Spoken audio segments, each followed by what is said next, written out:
haajaa obboleettii, haajaa obboleessaa yaa Rabbi nuuf baasi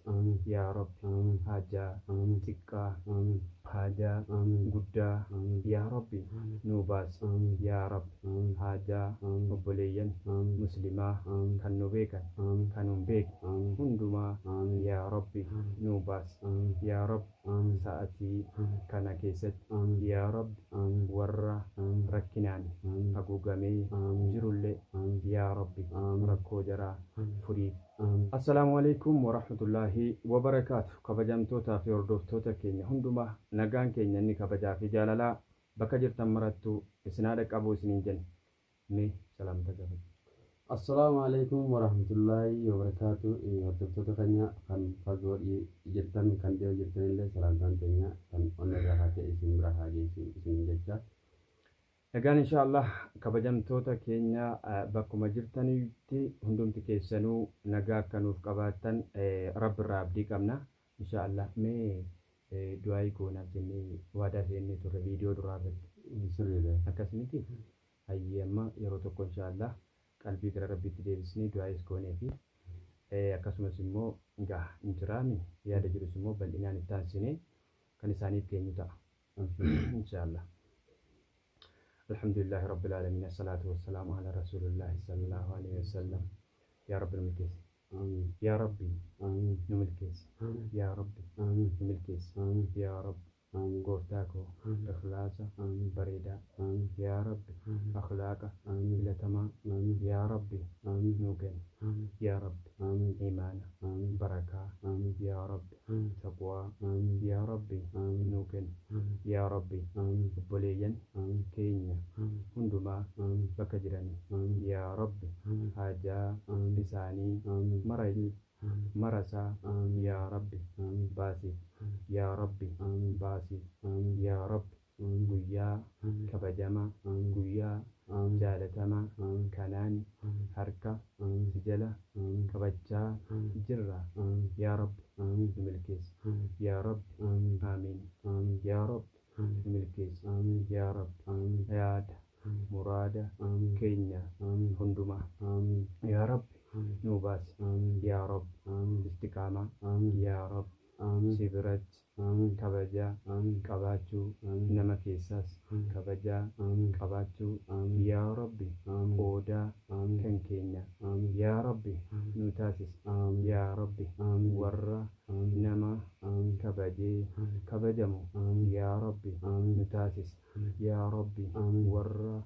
akhlaaqa bareedaan filatame Ya Rabbi nu taasis, Ya Rabbi nu milkees, Ya Rabbi Ya Rabbi dhukkubsata yeroo kana rakkoo keessa jiru Ya Rabbi dhukkuba isaaf dawaa Ya Rabbi kenniif, Ya Rabbi haadholii gooftaa koo nasriidhaaf, Ya Rabbi gooftaa koo haadholii yeroo kana da'uudhaaf ciniinsuu keessa jiranillee Ya Rabbi gooftaa koo nagaadhaan isaan hiiki, Ya Rabbi gooftaa koo nu milkeessi, Ya Rabbi nu milkeessi akka nuti yaanne walitti Ya Rabbi nu milkeessi, Ya Rabbi nu qanaasiisi, Ya Rabbi akka namni nu laaluu miti, akka hojii keenyaa miti Ya Rabbi akka dadhabina keenyaa miti Ya Rabbi gooftaa koo akka rahmata keetiiti Ya Rabbi nu milkeessi, Ya Rabbi waan feene hundumaa Ya Rabbi nuu kenni, Ya Rabbi haga jiraachuun bareedu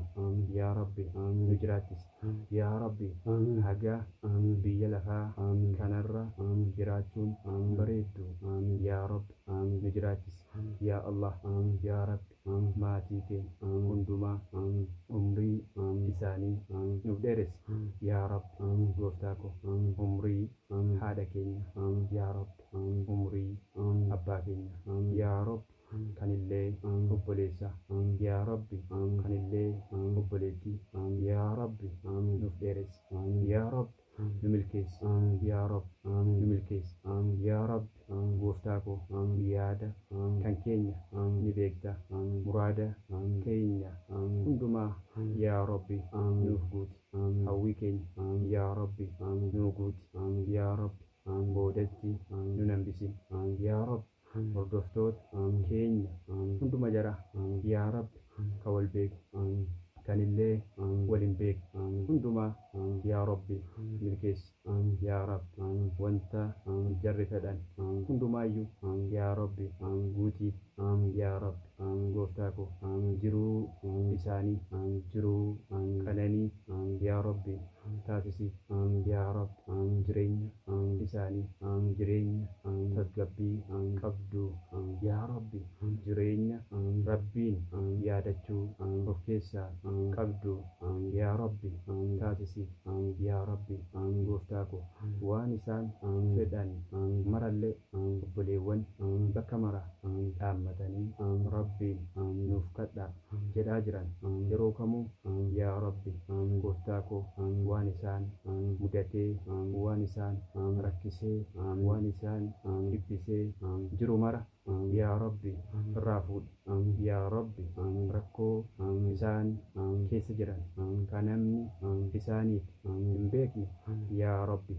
atillee ni beekta yaa rabbi rakkoo isaanii yaa rabbi furiif yaa rabbi rakkina isaanii yaa rabbi furiif yaa rabbi jireenya isaanii yaa rabbi fooyyessi yaa rabbi duniyaa halaalan tayyibaa yaa rabbi isaaniif kenni yaa rabbi gooftaa koo makiinaa bareedaa yaa rabbi fooqii bareedaallee yaa rabbi jaratti nuu kenni yaa rabbi obboleeyyan keenya hundumaafu kennii ka'i nuufillee yaa rabbi nuuf kenni yaa rabbi bulaa rahmata kan keetii yaa rabbi itti bani yaa rabbi gooftaa koo nyaachuudhaaf dhuguudhaaf jennaan uffachuuf jennaan yaa rabbi gooftaa koo waan halaala ta'erraa walitti qabiitii yaa rabbi nuu kenni waan haraama taate hundumaayyuu yaa rabbi irraa qabi yaa rabbi haraama nun nyaachisin yaa rabbi haraama nun obaasin yaa rabbi haraama nun uffachiisin yaa rabbi gooftaa koo ni qabda yaa rabbi gooftaa koo kan kee fuudhamee hin dhumu yaa rabbi kanaaf illeen kunooti harka jala qabannee kunoo qalbii gara kee deeffannee yaa rabbi si kadhataa jirraa yaa rabbi harka keenya duwwaa hin deebisin yaa rabbi harka keenya guutuudhaan nuuf galchi yaa rabbi harka warra du'aa'ii kanas aamiin jedhuu marallee yaa rabbi gooftaa koo harka jaraa guutii nuuf galchi yaa rabbi amaana yaa rabbi amaana yaa rabbi warra quraana qara'uu barbaadu yaa rabbi sammuu isaanii sammuu quraana ofitti kuufatu yaa rabbi taasisi yaa rabbi obboleessa kan koo Mahammad kanallee nama yeroo gabaabduu keessatti go'aana buusee yeroo gabaabduutti aboo gammachuu dachaa argatu rabbiin isaa taasisu yaa rabbi Mahammad kanaaf yaa rabbi fahmii bareedaa kenni yaa rabbi gooftaa koo qalbii inni ittiin quraana waraabbatu yaa rabbi keessa kaa'i yaa rabbi nama baratee barsiisu yaa rabbi isa taasisi warra isa faana baratan marallee yaa rabbi akkasuma godhiif yaa rabbi gooftaa koo warra hawwii quraanaa qaban warra dheebuu quraanaa qaban hunduma dheebuu yaa rabbi baasi rabbanaa aatinaa fid dunyaa hasanatan wa fil الآخرة حسنة وقنا عذاب النار برحمتك يا أرحم الراحمين الحمد لله رب العالمين اللهم صل سيدنا محمد وصلى على إبراهيم وعلى آل إبراهيم. Egaa inshaallah namoonni hedduun tarii magiin kun du'aa isaa godhuun beekaa'ii jedhanii namoonni karaa na eegaa jiran faan jiru kana dura yookaan beekamu. Akkuma namoonni hedduun bilbilanii magi akkamii fayyaara nagaadhaa amantiin kee maali jedhanii namoonni baay'een yeroo baay'ee na gaafatu. Maaliifi maaltu akka isaan shakkisiisu maaltu akka isaan keessa seenu ani hin beeku malee akka waan amantiin koo kun namaa galuu dida. Yeroo hedduu maaliif anis immoo amantii islaamaa keessatti barnootaan baradhe yookaan immoo muuxannoon qabu kana bakka rakkoo ittiin ofirraa ittisa malee waan akkasiin beeka jedhee of dhaaduu kana hin fedhu. Maaliif yoo of dhaadde hojii kan kee gaarii ati hojjette jalaa diigdi. Riyaa'insi keessa jiraannaan dhukkuba hamtuudha kan jedhamu kan sodaachisu riyaa'ii xixiqqoodha. Keessa ofii kana wayin naman caala jedhanii wayin beeka jedhanii namarra of guddisuuf yaaluu dhabalu kun gurraachaan bifa bareedaan qabaa kun waan akkasiiti jedhanii of dhaaduun kun wanta akkasii gaarii miti. Maaliif nama kamiiyyuu bifa kamis haa ta'u qabeenya gaariis haa ta'u uffannaa gaariis haa ta'u rabbitu kennaaf. Kennaa rabbii yookaan immoo kaayaa rabbii nu bira kaa'e ta'uu hin dagannu jechuudha.